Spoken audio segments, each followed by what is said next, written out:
Hello everyone! Happy Saturday! So Saturday ngayon guys, ito yung time na lumabas kami dahil feel namin na gusto naming lumabas ngayon. Kaya lang ang weather ay hindi maganda.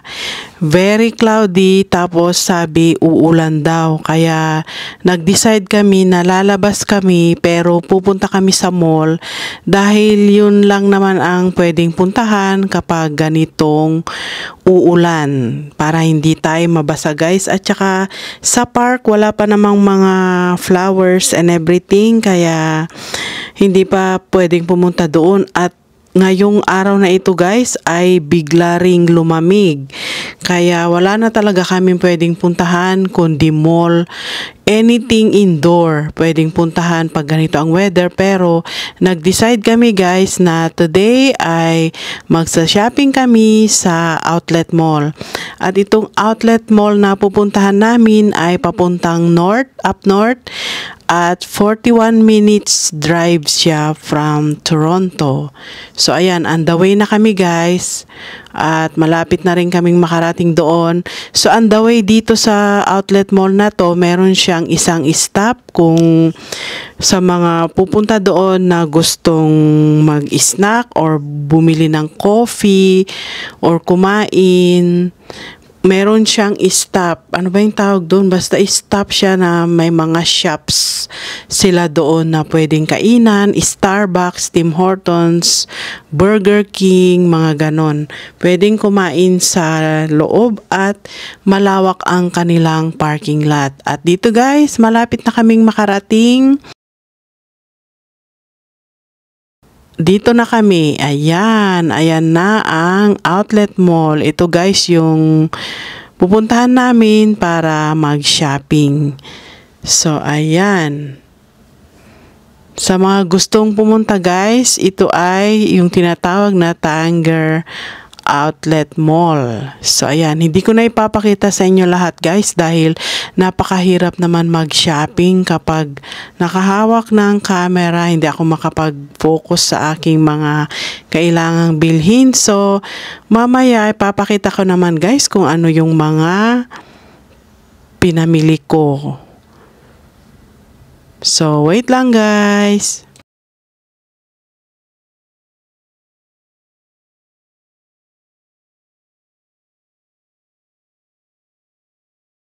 A few moments later. Di lang.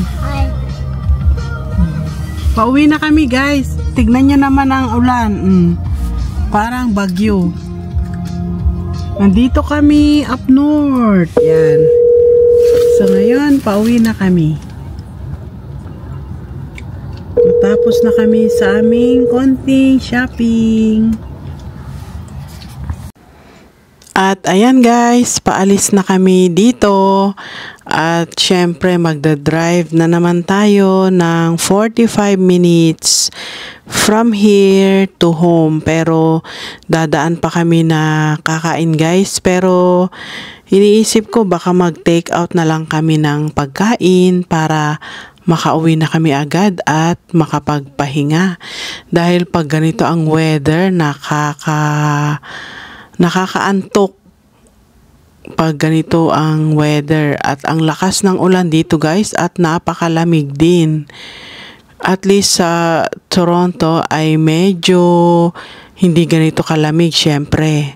Dahil syempre pa north na ito kaya malamig dito sa ngayon. At saka ang weather namin dito ngayon guys ay paiba-iba talaga. Araw-araw iba ang weather. Yung pag chinek mo yung weather sa weather network, iba na yung weather kaysa sa sinasabi sa mga news. Kaya yan, uwi na kami guys. Napansin nyo ba guys, ayan wala pang dahon ang mga trees. Dahil medyo late nang yung mga trees ngayon dahil siguro nalilito rin sila sa weather dahil madalas na napakalamig pa rin. Kaya yan, medyo late ang ating spring this year. So yan guys, ang mga puno ay wala pa ring mga leaves.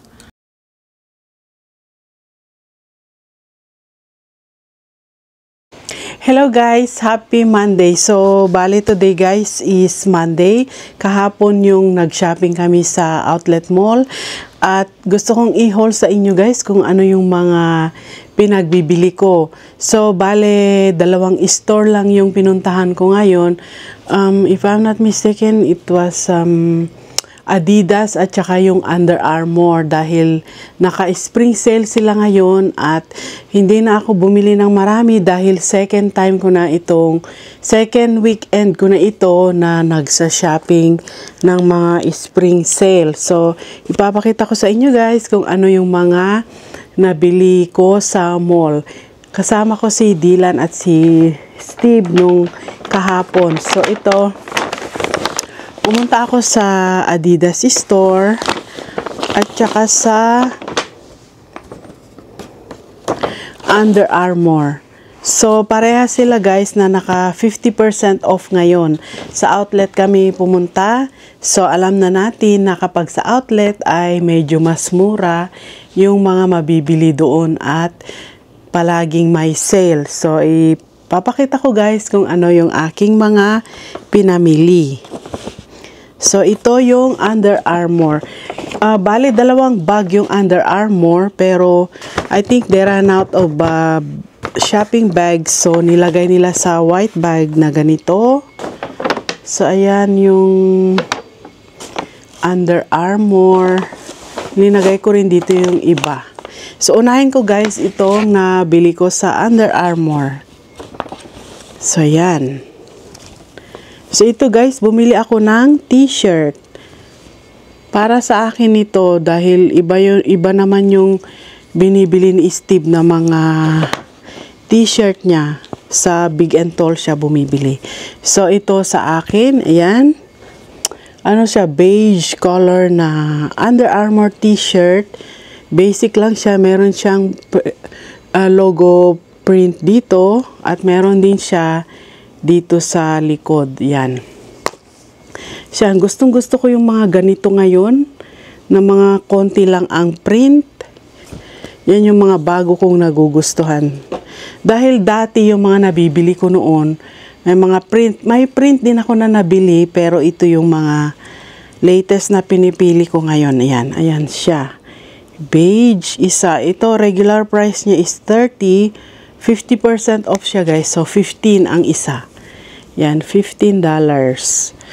Ayan yung isa. Tapos, ito yung pangalawa. Ayan, pink naman siya guys, para naman maiba. Ayan. Kasi yung nandun, beige, black, pink. Kaya, hindi ko naman kinuha yung black dahil marami na akong black t-shirt. Kaya ito naman pink ngayon. Parehas sila guys, 50% off, $30 din siya. Kaya 15 dahil 50% off. Meron din siyang konting print dyan. Dyan sa harap na ganyan. Tapos dito sa likod. Yan. Ito may palogo. Yan. Under Armour. Yan. $15. Tapos ano pa to? Ayan. Bumili rin ako ng sweatshirt guys.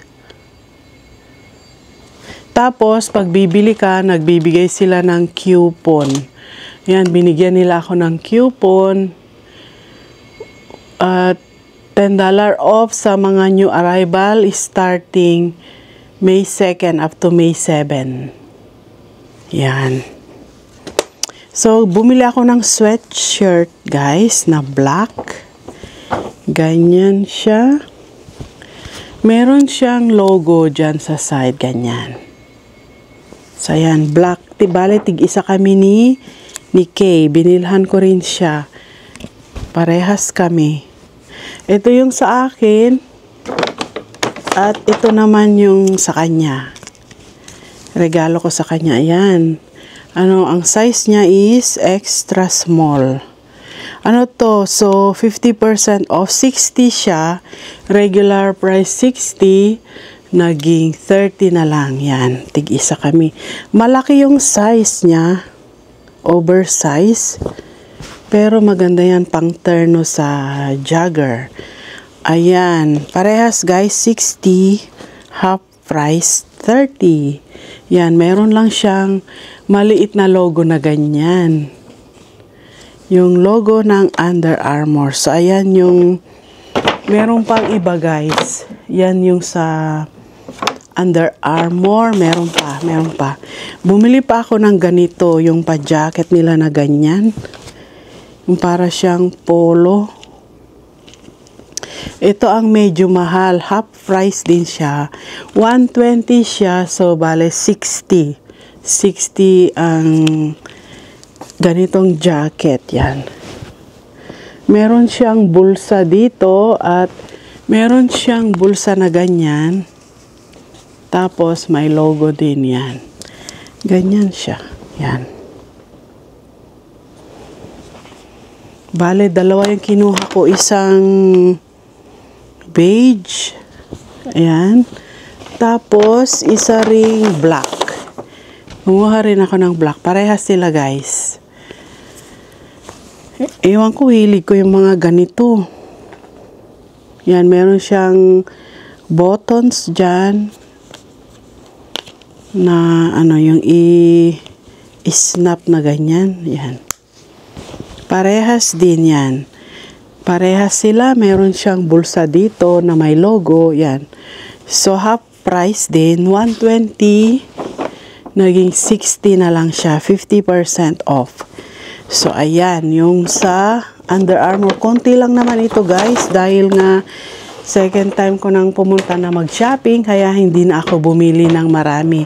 Kaya inisip ko na lang talaga yung mga hindi ko napuntahan nung first na punta namin, yun ang pinuntahan ko kahapon. So, kaya Adidas at saka Under Armour lang. Yun talaga ang plinano ko para hindi na ako makagastos ng marami, di ba guys?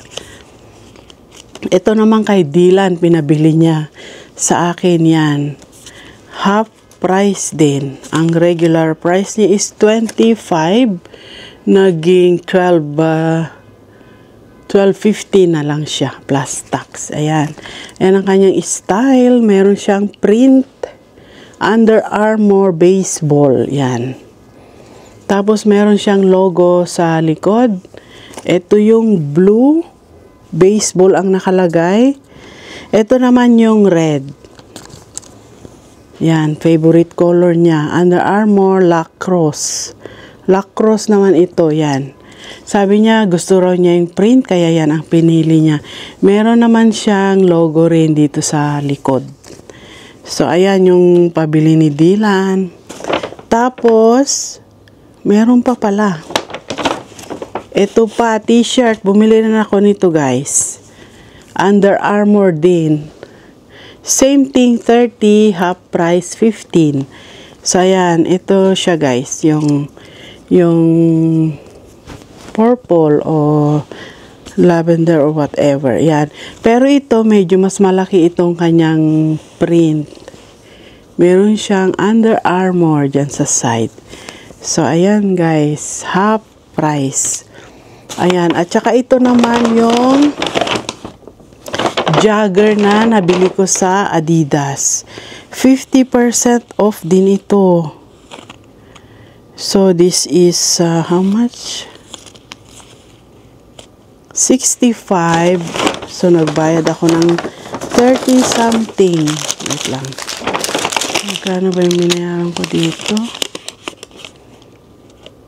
32.50. Yan. Jogger siya, guys. Simple lang. Jogger. Yan. Meron lang siyang logo na ganyan. Tapos, ganito yung sa may ilalim. Gustong-gusto ko yung mga ganito, guys. Dahil mga ganito nagagamit ko kapag malamig ang panahon. Pag yung fall, spring, fall, winter, pwede ko siyang gamitin. So, yan lang, guys, ang nabili ko. Ano, meron pa palang isa. Yan, embroidered yung kanyang logo dyan. Yan yung Adidas. At bumili rin ako ng socks. Socks na ganito guys. $20. So, $10 lang siya. Meron ng 3 pairs. Yan. Cute, diba? Meron siyang isang stripe. Tapos, itong ganyan lang. Tapos, isang ganyan. Bale, 3 klase. Ayan, 20, half price, $10. So, yan. So, ayan lang guys ang aking mga pinamili sa outlet mall. I hope na gustuhan ninyo guys yung ating pa-shopping haul for today. So, if you haven't been subscribed to my channel guys, please don't forget to subscribe. And I will see you again on my next one. Thank you so much. Bye!